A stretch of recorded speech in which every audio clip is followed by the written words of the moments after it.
into positions of hopelessness and helplessness. The government gives them the drugs, builds bigger prisons, passes a 3-strike law, and then wants us to sing God Bless America. No, no, no.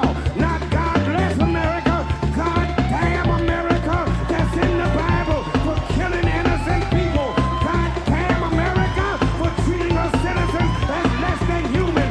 God damn America as long as she tries to act like she is God and she is supreme. All right, hello everyone. Welcome to Pod Damn America.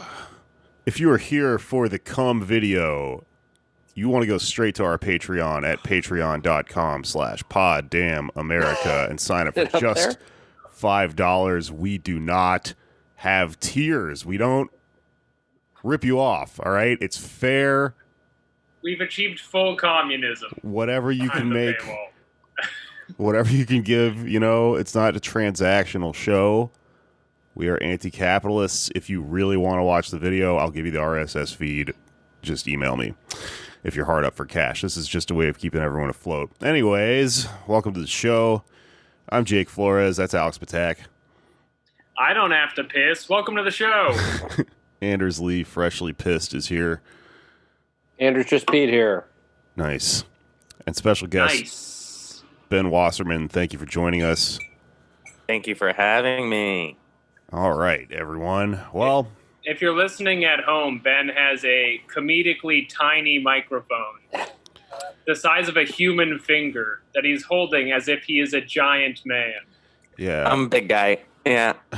It's a good bit because I know that's not a functioning microphone, but you're holding it. No, but I'm still holding it. Yeah.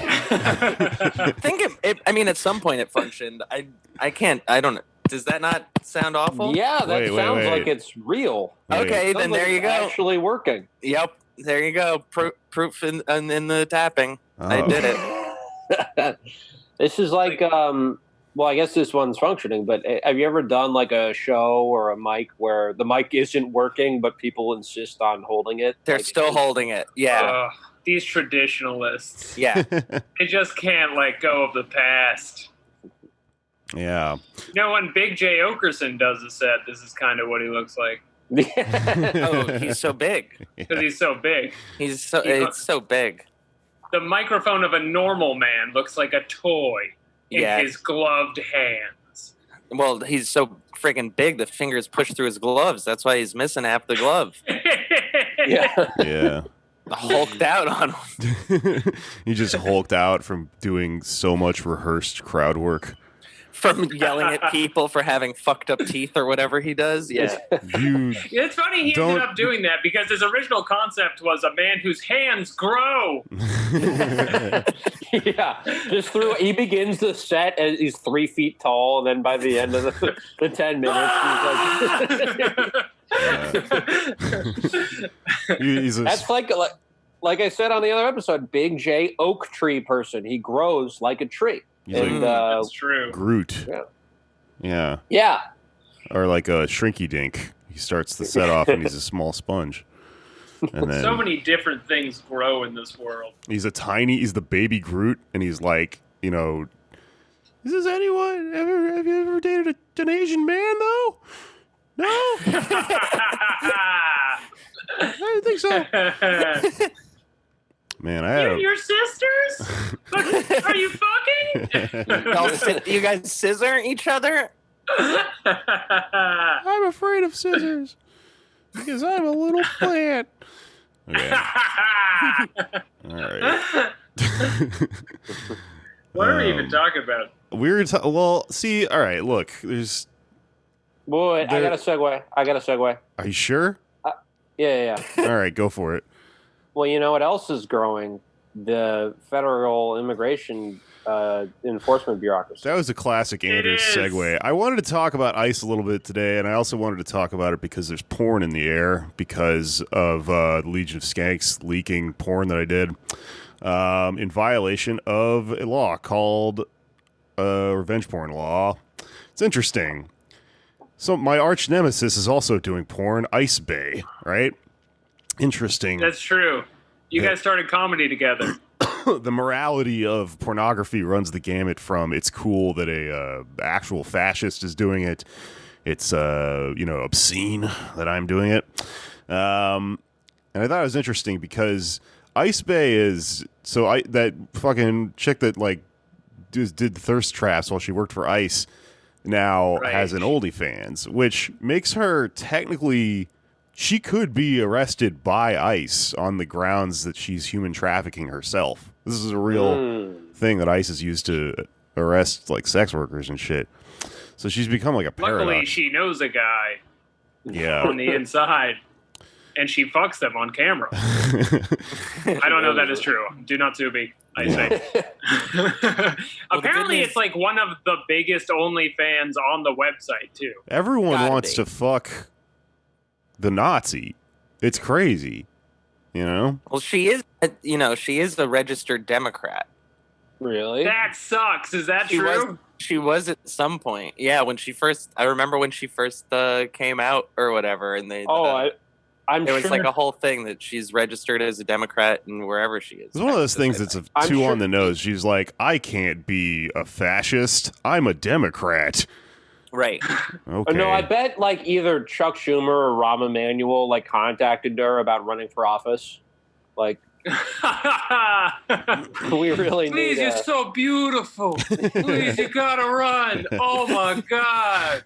Oh, the way you pose next to a cage with human beings. Oh. Yeah. Yeah, it's weird how morality works for that because I feel like in people's heads it's like, well, you wouldn't make love to a fascist, but you might fuck one. Yeah. Or jerk off to one or something. Oh, I'm jerking off. Well, it's like that Seinfeld episode, right? They are more attracted to the Nazi woman. Yeah. Well, it's obscene. Is that the soup Nazi? No. Yeah, they're more attracted to this. They're all trying to fuck the soup Nazi. That's why everyone talks about the soup Nazi episode. Oh man, imagine if he got an OnlyFans, and it's like no sex for you. Stop imagining it. no sex work for you. Thank you, Jake. Sorry, no cum for you. Yeah. I'm just imagining those videos. I'm sitting in a soup. You know what I'm saying? Because I cum so much. Yeah, it's like the episode where they all try not to jack off, but then Kramer sees the soup Nazi through a window and immediately has to leave. And he's like, I'm out. Elaine sees JFK Jr. working for the Department of Homeland Security. There we go. Just mix all the things. I don't care. I'm conflicted because pornography, I don't have a problem with it in principle, but it makes me extremely uncomfortable to watch it because I was raised by a Lutheran and a Catholic, very guilt-based. So Some of us are allies. I don't know if you've ever heard I of feel that. obligated to watch it now that I have a friend who's in one. I'm offended that you haven't seen my porn. Yeah. Sorry. Frankly. I'm working up Well, the courage. Anders can't get through the video without leaving his home to go help the woman. Right. Get her out of this terrible situation. Listen, buddy, the oppression and the guilt that religion thrusts upon you is how you end up making pornography like the porn I made. So maybe you just need to explore yourself a little bit more. I think. Yeah, go come on a cookie, Anders. It's like communion. Well, the problem with my, if I came on a cookie, then the cookie would become crumbles first. If you know about my form of masturbation. I'm a mattress humper. Yeah. I thought you meant because your bladder problem. That too, yeah. That would also inhibit. As everyone knows, my inhibits me. semen is full of blood. So by the time I finish coming on a cookie, Man, making porn is very it's one of those things where you don't want to know how it's made because it's very sterile and clinical. Like you're not actually just filming a continuous thing where everyone's like, oh my God, it's just you're setting up. It's like filming a sketch. You're setting up scenes and shit like that. Right. So something really funny that happened when I filmed that was that there's this guy who's just the other person they were hanging out with who's filming and stuff and setting shit up. And when we came up with this idea where I was going to come on a cookie, he got like a little bag of Milano cookies or something, and then he was like getting it ready, and then he dropped it on the floor, and he was like, "Oh shit, dude, I'm sorry." Do you want? He's like, "Do you want me to get another cookie?" You know. I was like, I'm about to come on this, dude. I don't care.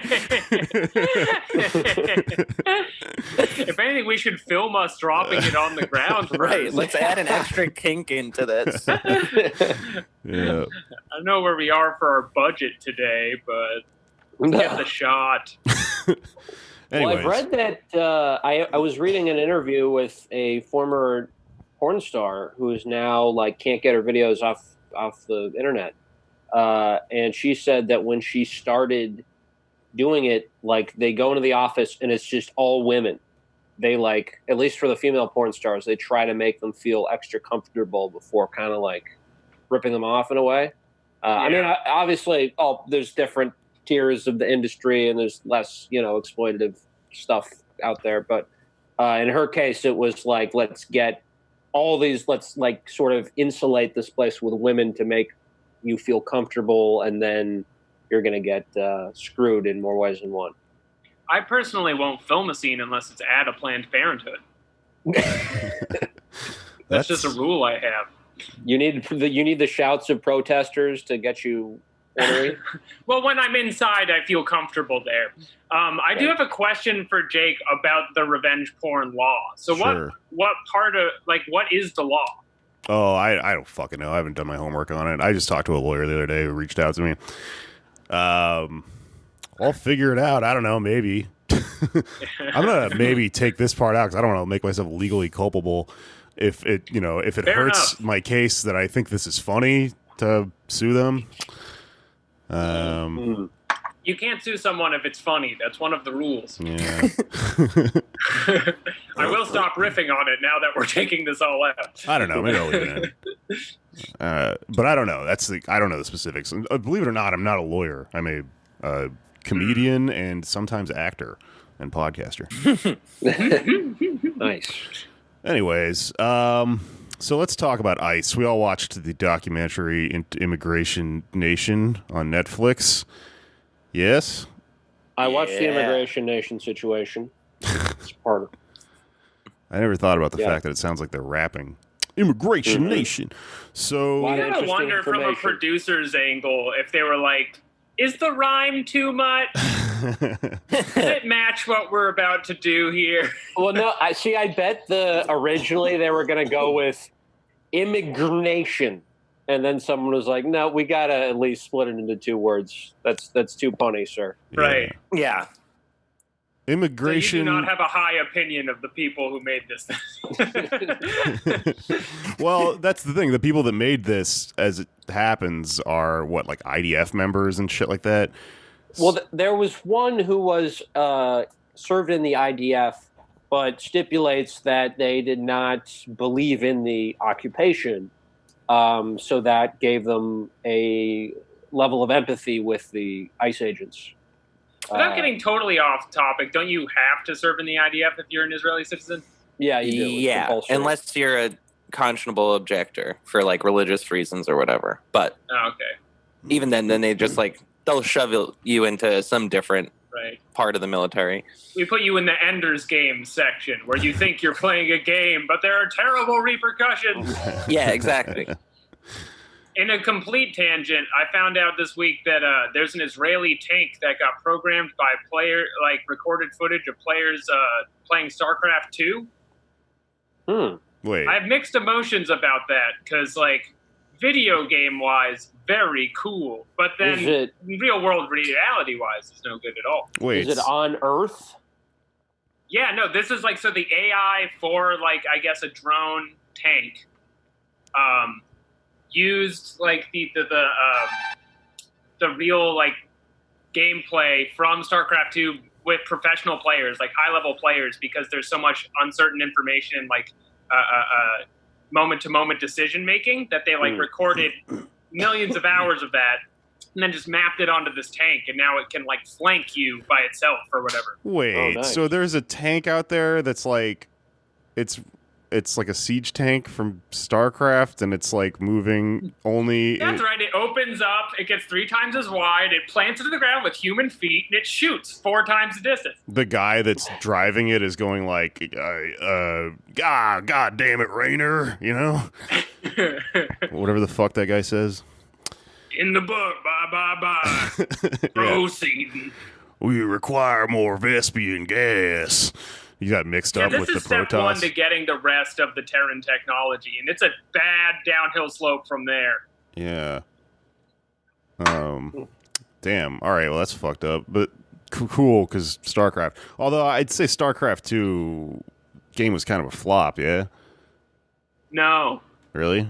Should I finish it? Yeah, it was like it wasn't as big a deal as StarCraft 1, which was like Game of the Year and had all this groundbreaking genre stuff, but it was like a much better version of that same game, so it was very big, and it kind of helped create the first pro scene in a strategy game, at least in like the 2010s. You know what? Don't put me on the record for that one, but great game. Hey, if you're listening at Blizzard, keep it up, except some of the stuff you do, like train tanks. Don't do that anymore. Love what you do. What are some better video games that we could use to map the AI onto our brave soldiers in the protecting our freedoms out there? You know, like you could do my favorite game growing up, Harvest Moon. These guys just out there trying to woo a wife and planting things. Right. You breed, do crossbreeding as well as develop agriculture. That's productive. Yeah. NBA Street would be fun. Yeah. See a lot of sick dunks and handles. Yeah. And that way when you're just sitting in a hut in the middle of nowhere and your family's like killed in the blink of an eye, and then you just hear in the distance, special delivery. Yeah, exactly. From downtown. He's got a big Bill Clinton head. Ram. I was thinking like Hey You Pikachu or like Mario Paint, one of those not a video games. Just a Blackwater guy out there in the field getting creative somewhere, you know, making music. This is the only way to train like right-brained people in the arts. Just put them in the military for Mario Paint. Yeah. This is making music. Roller Coaster Tycoon. That'd be pretty cool. I'm surprised they haven't done like I said Roller Coaster Tycoon, and now I'm surprised because they did so many knockoffs. It's like Monopoly Tycoon and like Water Park Tycoon. I'm surprised they didn't do like Nation Building Tycoon. Well, it does seem that the way that we do Nation Build is as well thought out as anyone playing Roller Coaster Tycoon. I wouldn't give it that much credit, but yeah. Well, it's the same goal, basically. Maybe not necessarily as many roller coasters, but there's probably 1 or 2 over there. You know? Right. Yeah. Palestine Tycoon. Let's play it. Right. Israeli settlement Tycoon. Yeah. Just bulldozing fucking homes or people. Okay. Yeah. All right, well, let's talk about this ICE documentary. I watched it because I don't know, it was the front page of Netflix. I saw people tweeting about it, and there's some really horrifying footage on it. There's a lot of people just like crying as their families are separated and things like that. You see at the beginning of the series, like training that ICE goes through where there's a guy advising them that they literally have to stand in front of a video screen, and then like there's just like a woman and a child, and then like the child pulls a gun, and then like the ICE agent that's training the other agents scolds the guy. You didn't pull your gun on the child fast enough. Anyone can have a gun. Anyone is a threat. This is like the first 12 minutes of the show, and the first thing you see is like woman shooting training, which is just a drill instructor who's like, always shoot the woman. Yeah. They're twice as strong when your back is turned. It's funny because he's like kind of trying to be woke about it. He's like, just because she's not like with a mohawk and a leather jacket with studs doesn't mean she can't cap you. You got to take her out. Women are just as deadly, just as worthy targets for murder as men. It reminded me. I can't wait till they learn about NBs and stuff, and they wind up really expanding. They're just like, it doesn't matter if they're gender non-conforming, you have to put a bullet between the eyes. Look out! That's a pansexual. Welcome to Ice Trading Camp. We're here to discuss the two genders, alive and neutralized. He's got a cum cookie. Yeah. Extra dangerous. The show is very sad. That would be the first thing I'd say about it. That scene reminded me of the Simpsons episode where Marge becomes a cop and she goes to train and she is shooting all the cardboard cutouts and she purposely dodges the baby and the blind man and the wheelchair and stuff. And then at the end of it,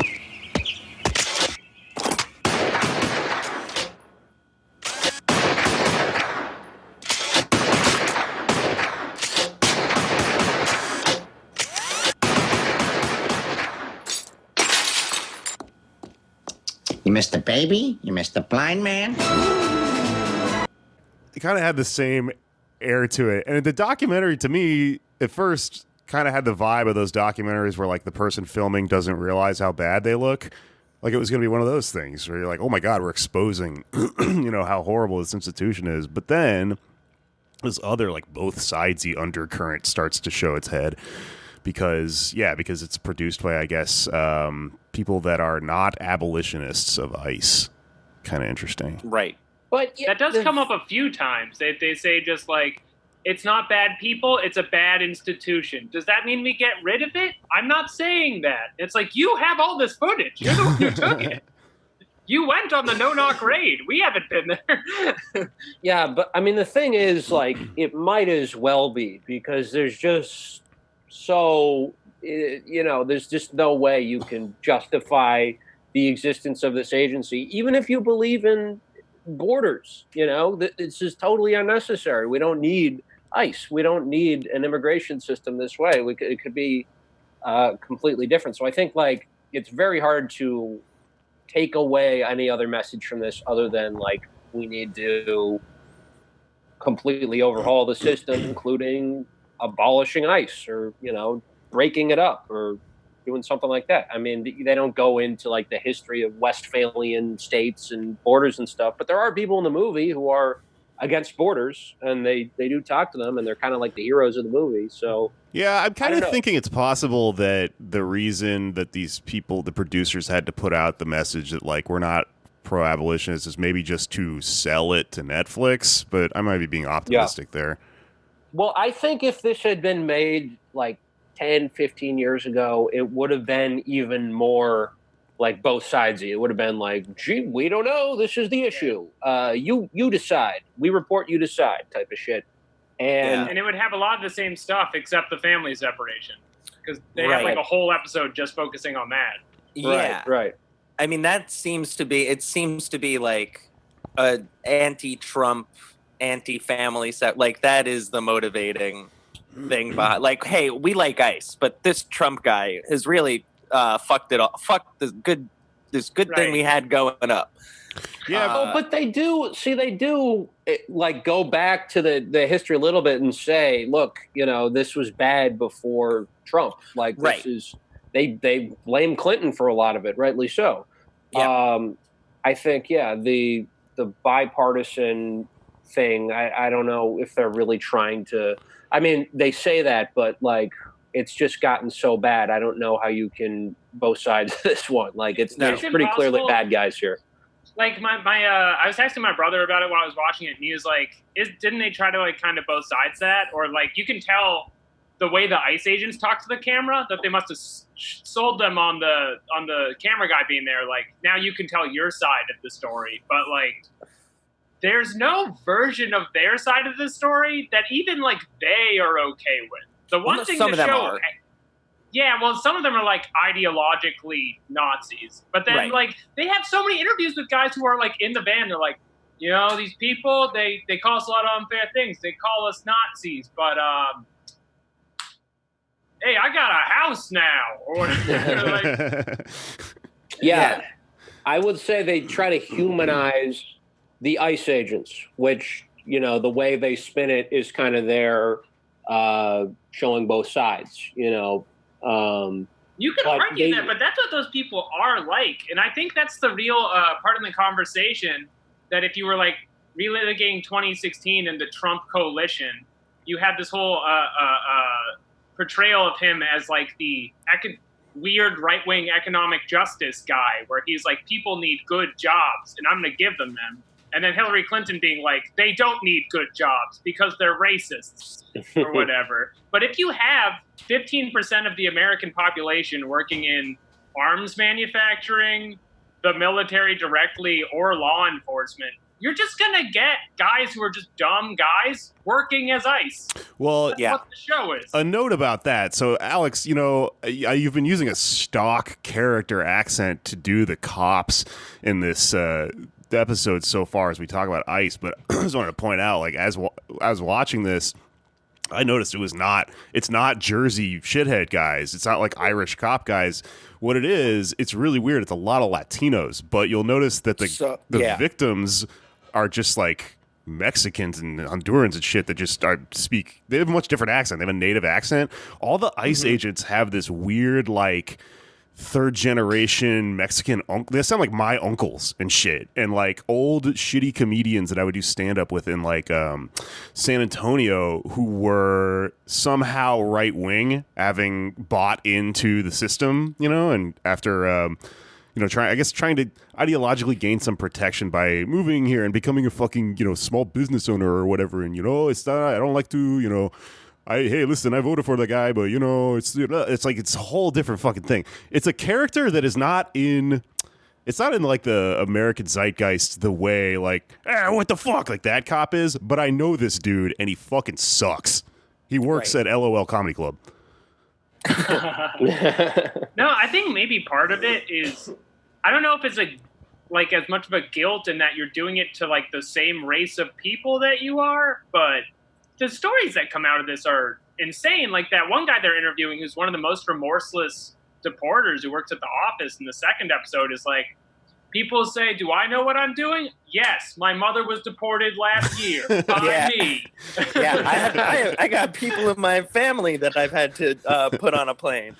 Well, see, what a lot of people don't realize, and I just learned this from Joseph Biden the other day, but the Latino community is actually very diverse. I don't know if you knew this. It's not like the African-American community where they all literally believe the same thing. Biden is going hard for the Gusano vote right now, so that's like what he was trying to say is I'm going for a specific kind of part of this community, you know? He's been beating the drums about how much he thinks Maduro is a fucking dictator and all this shit. It's so clear. I mean, honestly, like, it's disgusting to me, but I don't think it's a bad strategy because that motherfucker needs to win Florida, and that's where all the Cubans are. Right. Yeah. Right.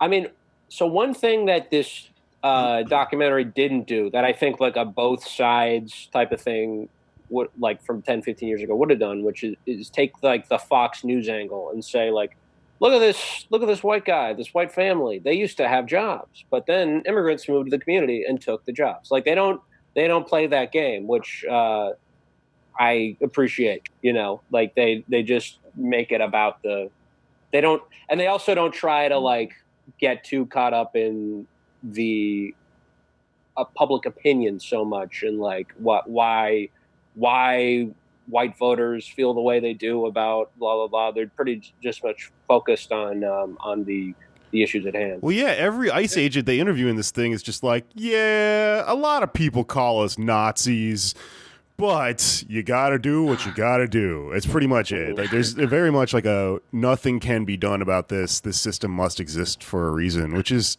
really silly when it's fucking stupid when cops do that, but it's really dumb when ICE agents do it because ICE is like, it's been around since like 2003. It's like, it's 17 years old. The like presumption that we need ICE and that we have to deal with immigrants in like the ICE specific, in the way that ICE specifically does, when the country has mostly been around fine with immigrants without ICE, is like such a crazy thing for them to come back with like the epitome of a Nazi answer to be like, I'm not a Nazi, it's just I'm following orders or whatever is like so crazy. Yeah. yeah, these people are all, I mean, for the most part, I think, I don't know. It's hard because then you got like that Salvadoran cop that they start deporting, like the one who introduced the idea of MS-13. Apparently, like, according to that NYPD, that fucking pig is like. Then he started telling me about all these gangs, and like he was giving us great info, and he's just like, there's no one with like we were saying earlier, there's no one with a bad heart. They're doing their job, they're following orders. But he also like recognizes the systemic issue with it. Yeah. And you think like recognizing the systemic issue with it would also trickle down to recognizing like the individual action problem with it of like actually following through on the order. It's just it's wild, the like cognitive dissonance that so many of them hold in order to continue doing their jobs. It must be mind-bending to actually be in the field, because you have to tell yourself, like, look, I'm just doing my job. It's not a bad institution. We just abide by the same rules as vampires. If we come to your home and you don't let us in, we hiss at you until you do. And some of them, too, were, like, sort of posturing for the camera, or you couldn't really tell. Like, there's one guy who, I think it was the one who said the Nazi thing, where, like, oh, then maybe that's what the Nazis said. But look, I don't arrest collaterals, which is a word for someone who's just in a house who happens to be undocumented but hasn't committed any other crimes, and they get swept up in the deportation machine. Even that guy, though, clarifies he does if he needs to meet a quota. Right. Like, well, yeah, because right after he says that, his boss calls and says, "Oh, look, you need to pick up at least 2 collaterals. You need at least 2 people on this next call, or that's the quota." And he says to the camera after he gets off the phone with his boss, he's like, he knows you were with me, so that's a really fucking stupid thing to say on camera. So like, he is just totally bullshitting and doesn't give a fuck, and like is just doing this all for the camera, or has to make these trade-offs. Maybe he does have some like heart in there, but the trade-offs he makes on a day-to-day basis sort of nullify that. Well, it's a perfect illustration of the institutional nature of the problem there, because you've got a guy who clearly recognizes on some level that the job and the institution is bad, and he's saying, but I'm not a bad person. I individually resist what part of this I've deemed to be immoral, and then fully illustrates that you can't fucking do that because the rules of the job force you into such. So really, I mean, even with these fucking people, it's like, as much as I fucking hate these people, they are just idiots, where whenever you're going to these like Black Lives Matter protests and stuff and you're yelling at cops, a lot of what's going on is people just going, you dumbass, just exit the job. The job is the problem, not you as a fucking human. And they're just like, I got a blue Punisher logo though. It's pretty cool, Do anything else, but also the economy is destroyed and you can't now. Yeah. There's only funding for this, it turns out. It's almost weird watching this show because it almost feels like it's not for us. Like I think the 3 target audiences this footage is for, because this is like on the ground footage of raids for the most part. It gets a little narrative a few episodes in. They talk about a town in North Carolina, but I feel like this is really for people who A, aren't sold on the idea that ICE is bad yet. B, for anthropologists in the future who have no idea what the fuck happened. This will actually be a huge breakthrough for them. And then the third one is just like sadists who get off watching someone have the worst day of their life on camera. Yeah. Or the worst 8 months of their life. Yeah. Well, it could also, I think, for people like us, maybe the effect it could have is to embolden and inspire us to like actually, do more stuff to prevent ICE from doing this. I mean, one thing I was thinking about is just education for like legal, purposes, because one of the things they talk a lot about in the first few episodes are the warrants and the knocking. So like ICE knocks on your door, and they don't have to say they're ICE. They can just say we're the police. Also, they dress up as the police. They dress up as the police, yeah. And so I think another way it's similar to porn. If I'm not mistaken, I'm not. This was kind of unclear, but it seems stripper. like They dress up like they get inside of your house by going like, I heard there's a bachelor party. It's just an old lady and 3 children. But they have. So I think sometimes they have warrants, sometimes they don't, and the warrants can be kind of like shaky, right? So what they really rely on is getting consent to open the door, Right. And I think a lot of times people don't realize that they don't necessarily have to open the door, especially if they don't have a warrant. Right. So- They mostly, I think, I don't know. They have those EROs, which are like orders, removal orders or whatever. But I don't know if they always have a warrant. And they're not allowed in if you don't let them in. That's like clear. So Right. yeah, I mean, I do know that. I remember especially during like the first couple months of Trump's presidency or whatever, with like all those executive orders, and then like the detention centers and all the kids in cages and stuff. There was like a big push by local groups to do like a political education, know your rights, don't open the door kind of thing. And they even have like one of the guys is like, you're not allowed in here unless they let, right? Like I remember a scene where someone was like, yeah, you guys got to leave. Like no one let you in here. And then I was like, oh, actually he let us in. Or whatever. Yeah. The thing that's like fucked up is that once they're in, they can do whatever they want. Like that's crazy that there's such like a minimal, like the veneer of protection for people is just like keeping your door closed while being intimidated and threatened for hours right outside the door. Like, I don't know. I'd want to open the door just to make it stop. Right. Yeah. They probably stay there. They probably come back, and the way they treat it, it's like they're playing chess and they do a move on you and then they're taunting you for the rest of the game because they get them to open the door and they're like, look, and they're like, do you have a warrant? Like, we don't need a warrant. You open the door. You open the door. I asked you to open the door and you opened it, so you lose. And I don't have to show you a warrant. This is the thing I have. I won't tell you what it is. Yeah. I was thinking about how hard it is to even just like turn away a door-to-door salesman who has no legal authority, right? And then have like 8 of them with guns outside your house. Yeah, dude, I don't remember how they got into my apartment, like my place, but I'm pretty sure that they just kind of made it. They implied very heavily that they were just allowed to come in, and they're cops and they already do whatever they want. So I just remember kind of feeling like, all right, whatever. Like you're gonna do this anyway. I didn't realize that if I had shut the door, they would have gotten really frustrated and been like, "But he shut the door," because it's like, what rules do you fucking live by, Yeah. Well, they also didn't have a arrest order for you, so good. No, now I'm realizing I could have shut the fucking door. There's a stipulation, though, that if the subject is hung over more than a certain amount, you are allowed to just come in anyway. Damn. If Mike Gams is in the house, then you're definitely encouraged to go in. Yeah, they should have taken him away. He's a fucking goddamn lunatic. Take Mike White, please.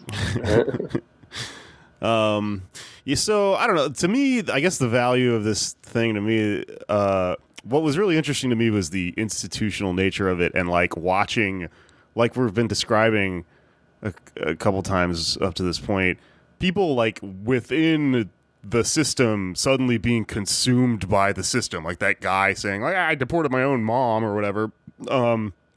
This thing like sort of like, I don't know, like The Thing or like some sort of like institutional horror movie where everyone gets sucked into a blob. Like it really it shows itself to be more than the sum of its parts when you get to the episode with the veterans, because the veterans that they end up deporting they'll describe the situation where ICE kind of pulls them over in their car or comes into their house or whatever as being this thing where suddenly the ICE agent is horrified to discover that they are deporting like a Marine or somebody that they served with, because a lot of ICE agents and cops and shit are ex-military, and then that both the deporter and the deportee kind of still going like, well, the system can't be questioned, so you better do it. Yeah, like this must just be a good idea. And slap those chains on me. I don't know what I'm up to, but we're gonna find out.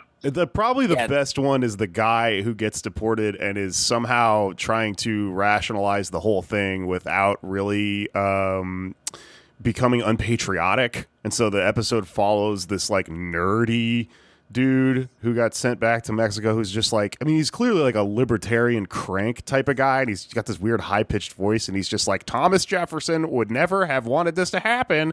And you know, he's like, it comes to tears at a point, realizing that there's like a conflict here and a crisis of these two things, and they can't possibly exist, but will not drop that this is not America failing, this is America being failed, you know?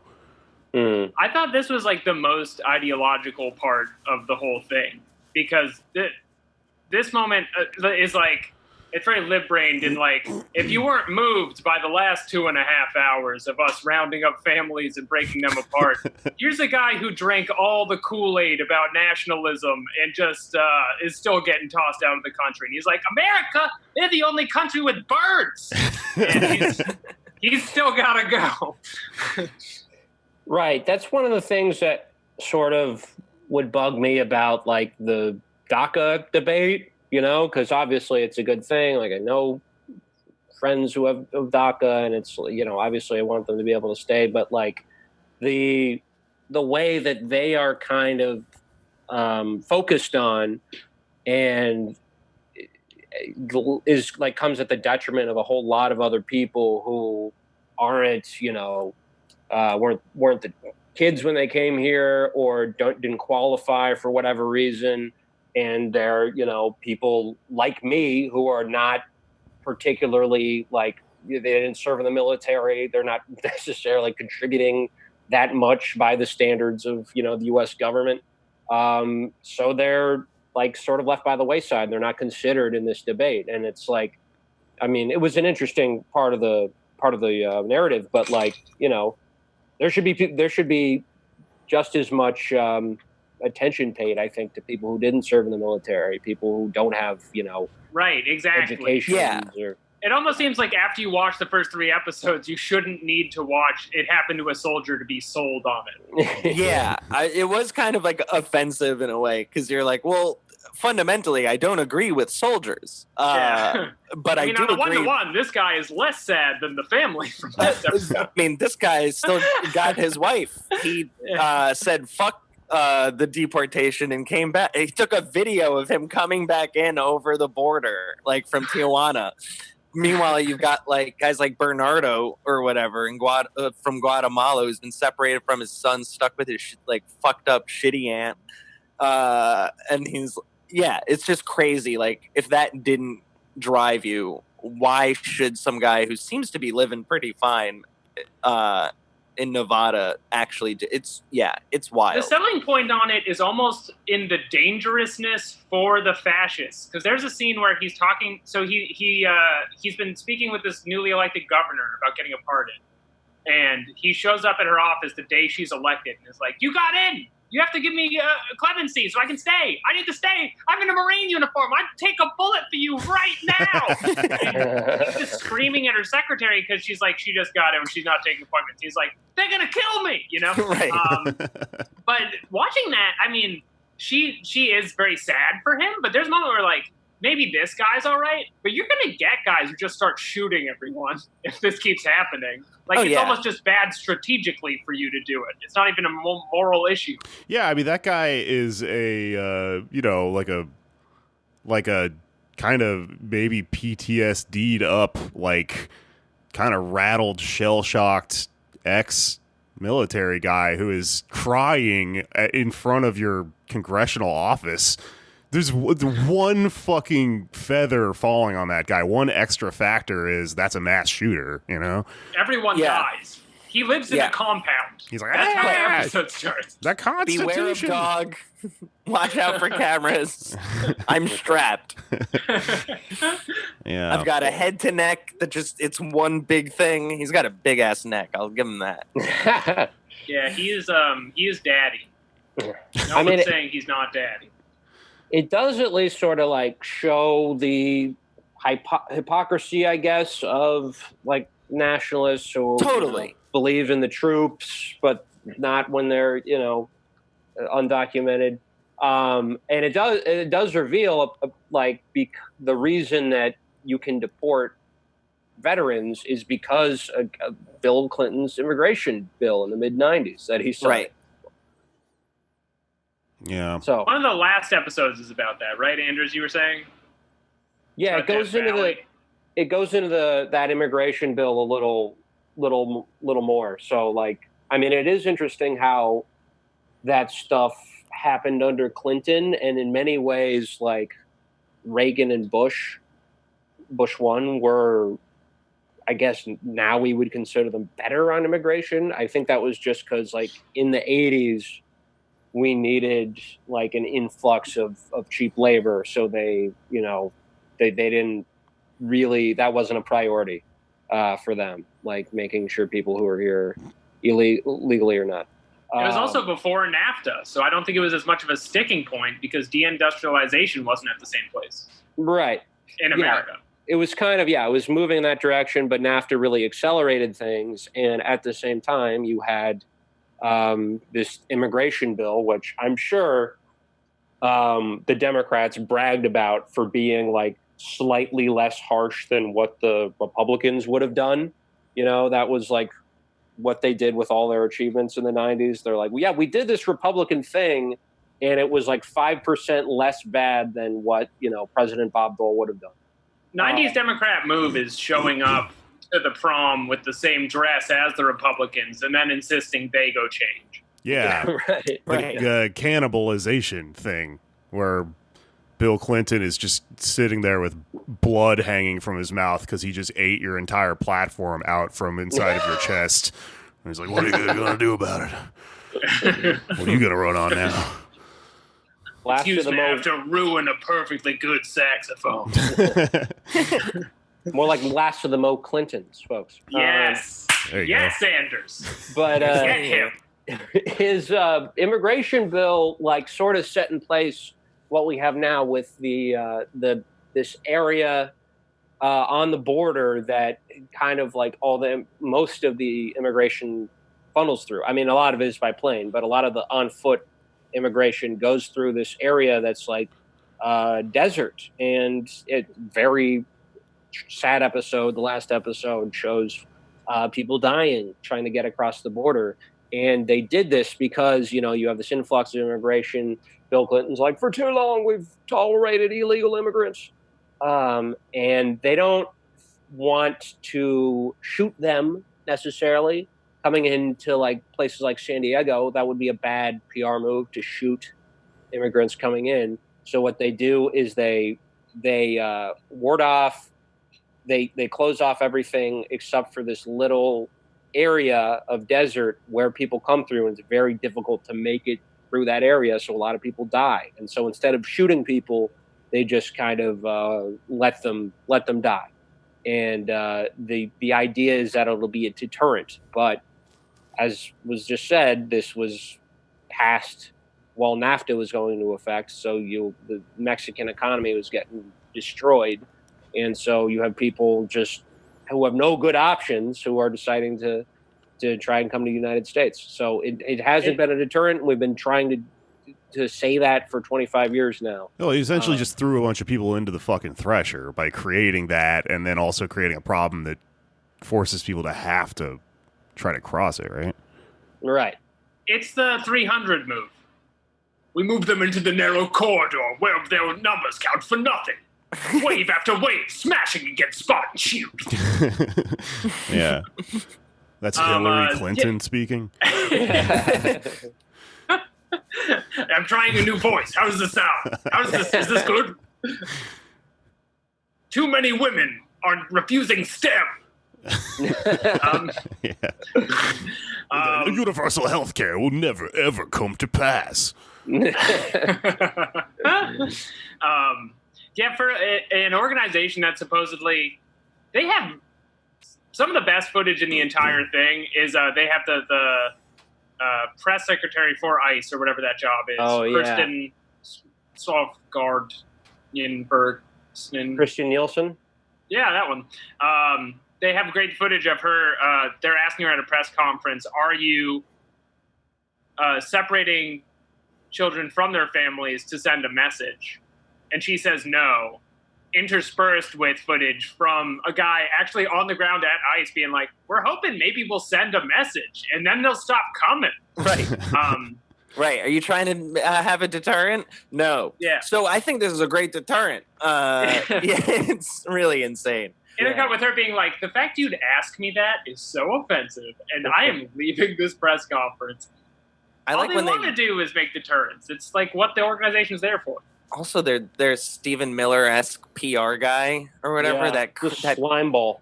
Creepy That's the worst person in this entire thing. Yeah, it is fun to watch him get like ratioed in real life at that town hall or whatever. But it is like, it is really, it's so like he is the most despicable type. Like, sure, putting chains like around father as you take him away from his son or whatever. Like, that guy sucks. But this guy going from town to town being like, we all have to collaborate to ruin lives. They're not like us. They don't belong here. And then just being proud of it on like a branding front. Like, I have a great opportunity. Everyone's talking about ICE. It's just ICE, so ICE. Like, imagine like a rape apologist just being like, everyone like Cosby, yeah, everyone's talking about rape. It's great for me, a rape apologist. I get to really strut my stuff right now. It's right, just, and that's like, his so job. sick. Yeah. And then the icing on the cake is that is not a powerful person. He's acting like he designed the system. You just like you're 10th on the totem pole. Well, why are you doing this? That's the thing about Purely that dude. is just a messenger, and he's never like, don't kill the messenger. He's like, yeah, it's me, baby. That's the thing about that dude. Like, that is not a person in a position of power, but that is clearly a sociopath who was attracted to that job and wanted to be this like weird, scary, pale, thin man that goes around and is like, he kind of reminded me of like when people get hired for jobs because they don't have empathy and they need someone to like clean house and fire a bunch of employees or something.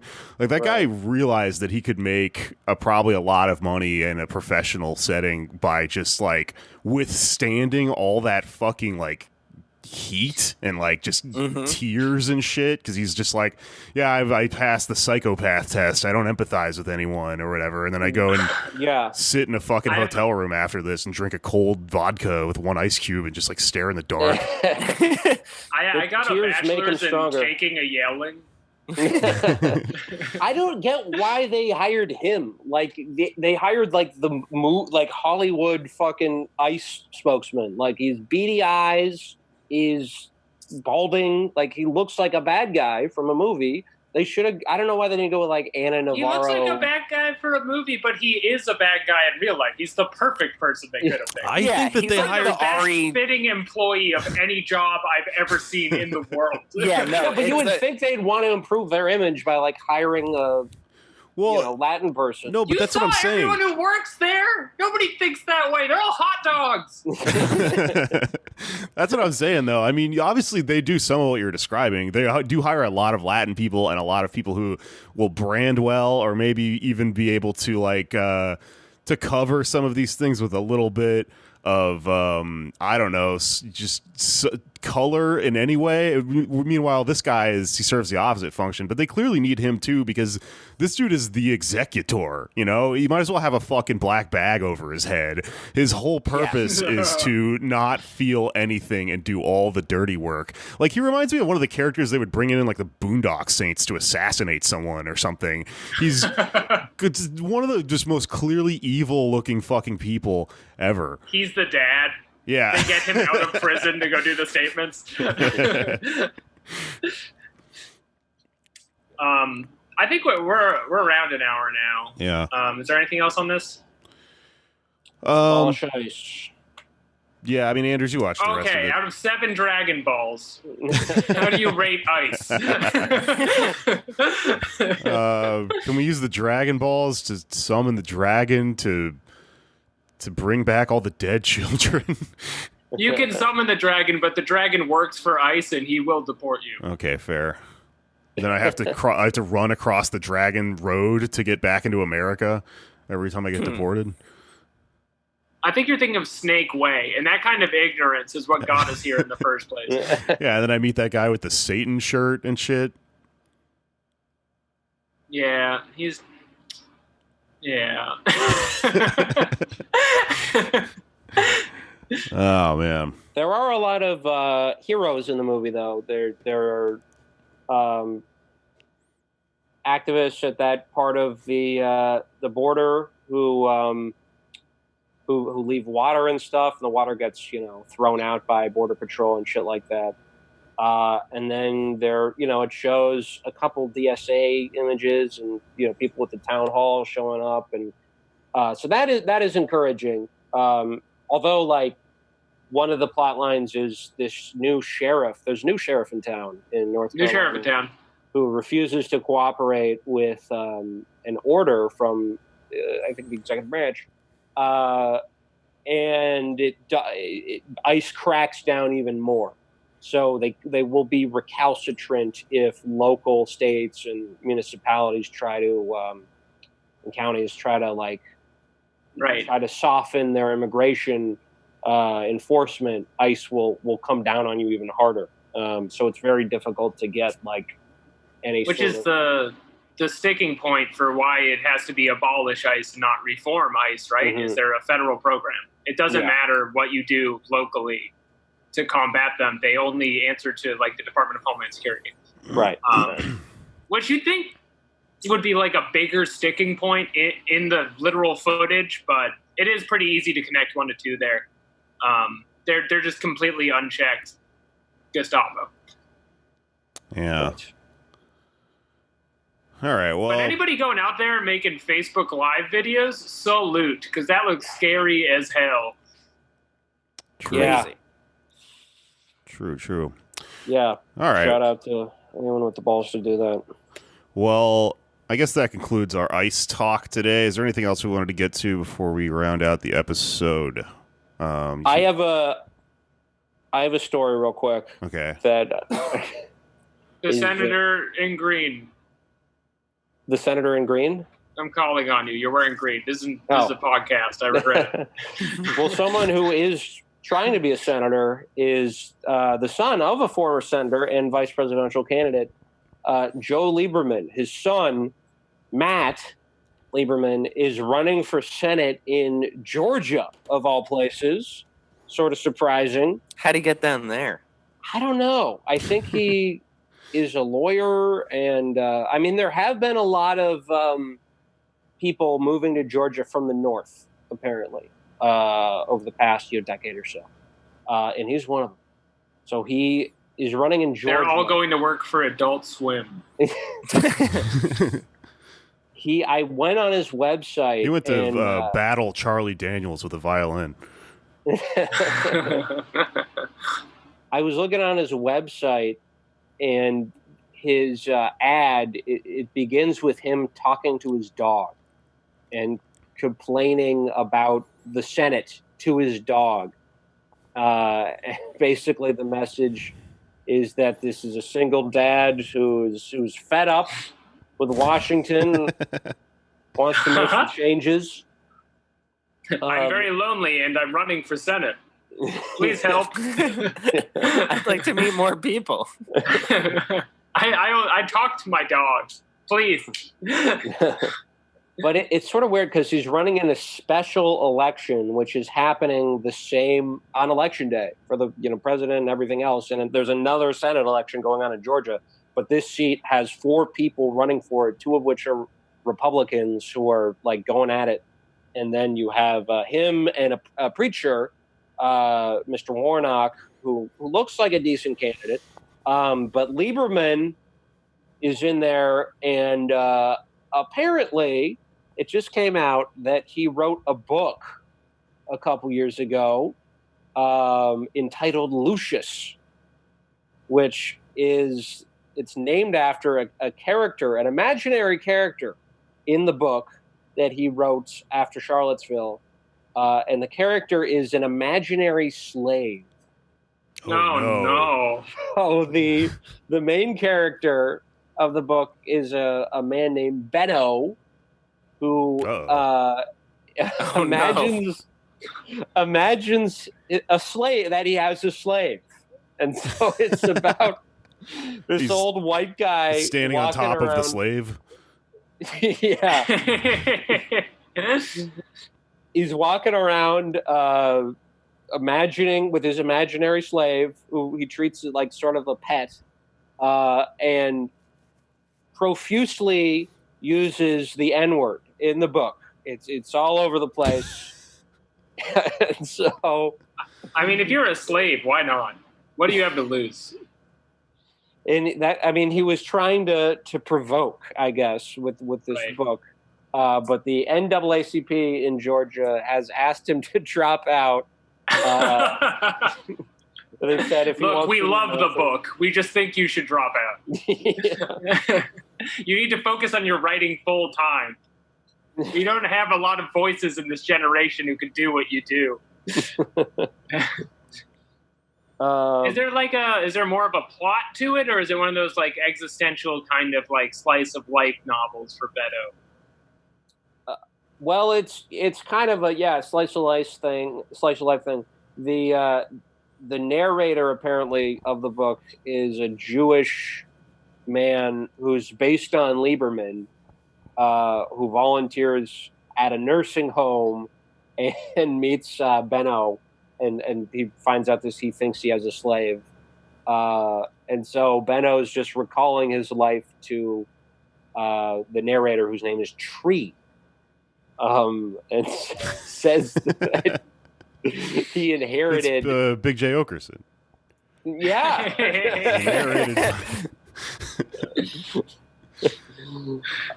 Yeah, so basically he thinks his parents gave him Lucius, who's the slave, when he was a boy, and he's been living with them ever since. So interesting literary, choice, and even more interesting choice to run for Senate off of, just having written a book. Yeah, I was gonna say that's what this is in regards to, right? Joe Lieberman's son running for Senate in Georgia. Yeah. Interesting. So I guess the plug is don't vote for him. And the book is available wherever books are sold, I guess. Yeah. I have one quick story to interject the podcast. This broke last night. The 2020 Libertarian presidential nominee Joe Jorgensen has been bitten by a possibly rabid bat. She had to cancel something fucking speaking shit, a rally or something, because she got bit by a bat. Wait, where did this happen? Let's see. I don't know. It was in the Southwest somewhere. God. It says the Bat Store. Yeah, I don't There is a place, I've been to a place in New Mexico. It's very beautiful. It's like a giant bat cave, and all the bats leave for the year, and they just fly out of this cave or into the cave. I don't remember, but it's a lot of fun to watch.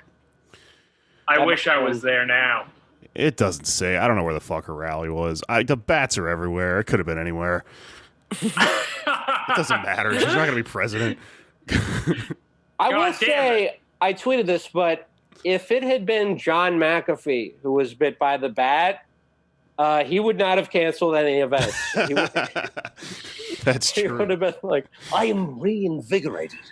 All of a sudden I feel stronger and wiser than ever. Yeah, he just has rabies. I feel hungrier, thirstier. You drink that fucking Bloody Mary that you asked him about. Yeah. You run out of food. You can always eat a bat. They take a bite out of you. You take a bite out of them. Yeah, he wouldn't wear a mask either, too. Remember, he was talking about that shit when we had him on. He was just like a fucking he thought it was a scam. Well, he's just online talking about fucking his wife in front of everyone. It's really strange. You can imagine the level of anti-mask, though, to know you have rabies and still... like, no, I'm going to Wendy's. Yeah. I mean, he's anti.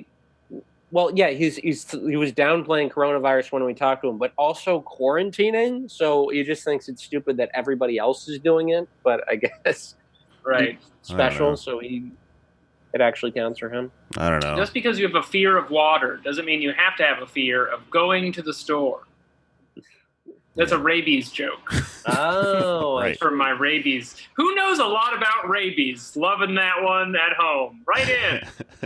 Yeah, a fear of water. Right? It gives you a fear of water. I remember.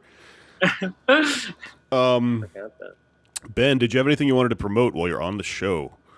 Oh, I just want to make everyone aware of the looming furthering of the housing crisis. I've been doing a lot of organizing in work with housing orgs and tenant unions and stuff over the last month. If you, wherever you are listening to this from, look into tenant orgs, look into housing advocacy groups, form a tenant union, fight to cancel rent and prevent evictions, New York specifically. If you're in New York, there's a cool Instagram account at NYC Housing Actions that'll update you with all the different sort of stuff. About 14,000, so even before the pandemic, 14,000 people in the city were, facing potential eviction, and housing courts have reopened, and those 14,000 people are very much at risk. But because of, the economy and what it is now because of the pandemic, about 1.5 million New Yorkers can't even afford their rent and are facing eviction if Cuomo doesn't just cancel rent and ban those. So get involved, check it out, stop your neighbors from being out on the street, because if you think everything now is bad, just wait until we are all houseless. Oof. Yeah. Woof. Yeah, but also, fuck ICE. Well, as we know, your number one defense against ICE is having a door. So if people get evicted, we're fucked. Yeah, It's so important. They are very much intertwined, and don't open the door for anyone. If you get evicted, keep the door. If you get if you get evicted, at least try and take the door with you. Yeah. And just hold it in front of you, because if ICE comes and they knock, you don't have to open it. Right. Yeah, The they landlord are. probably won't like it, but they're probably not going to go through the trouble to get the door back either. I mean, honestly, knowing some of these landlords have been, there's one tenant out in Bushwick who has been fighting with her landlord to be able to stay. Like, the landlord's just been harassing her. And he came with some goon the other day to drill into the door to try and forcibly lock her out. And, that type of shit's just always happening. So they might come after the door, too. So if you take the door, also bring a knife. All right. Yeah, Good advice. fair. Write all this down. Yeah, or hit them with the door. Honestly, you got a door in your hands already. Use what's around you. Yeah. Use your surroundings. The ICE agent will be Take like, a self-defense class. I don't know. Hulk up like Big J. Show them your fingerless gloves. Tell them you're not to be fucked with. yeah. Ask them if they've ever had sex with an Asian man. Right. That throws them. No one ever sees it coming. If they're ICE, they have to tell you if they've had sex with an Asian man. It's the law. See, it never goes the other way around, is the thing. And the guy will be like, well, he's got a door, And the thing is, yeah, Ned never does go the other way around. Fuck. Yeah, well, so, you got to do what you got to do, All right. Thank you. I'll be here all week.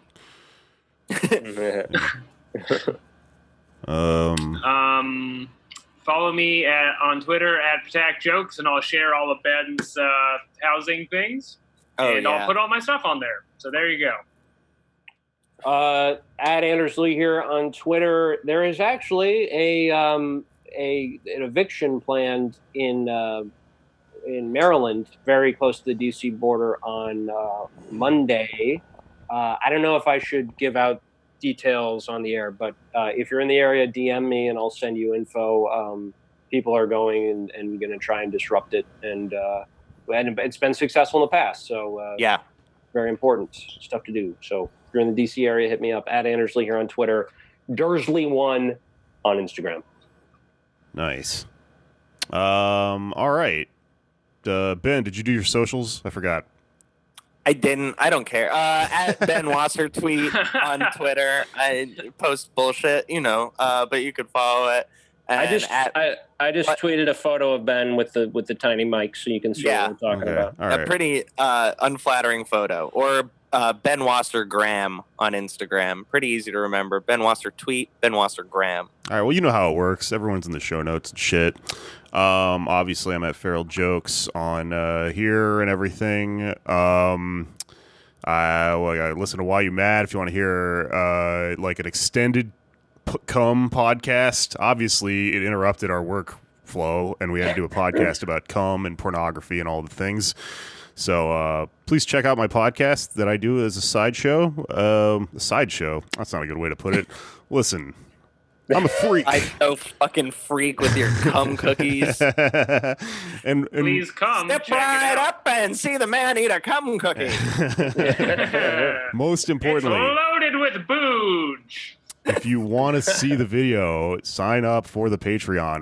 It's really on there. Patreon.com/PodDamnAmerica. You can sign up and then leave. You don't even have to give us your money. Please. I'm just trying to break into porn. Yeah. Listen, I mean, the economy's falling apart, Just watch me jack off. All right. That's an episode. No, I'm wondering if anyone would like to, watch my technique just to see how it's done. Would you guys want to see a video of Anders fucking a mattress? I certainly would. I have received messages asking for that, so I believe there is a demand there. Yeah. I guess that does go under plugs. Maybe This thing is freaking porn damn America now. I don't know if I like it that much. Yeah. Well, I don't know how many episodes we've done. I never like numbered our episodes. I've never done that thing. But maybe when we get to like a significant number, we'll jack off. We'll make fuck Anders mattress or something for episode number 600 or something. I'm finished. It's finished. It's finished on me. I get it. I'm finished. Yeah. I have finished. Come. All right. And now a PSA from our friends at the Borgen Project. Where is it? Where'd it go? Oh, shit, I lost it. There it is. Each year... Nope. Start over. This is Tom Scared for the Borgen Project. Each year, nearly 2 million children die from preventable diseases. Each day, 30,000 people die from hunger. 500 each hour are children. The Borgen Project is turning this around. We need your help. To learn more, go to borgenproject.org. That's BORGEN project.org.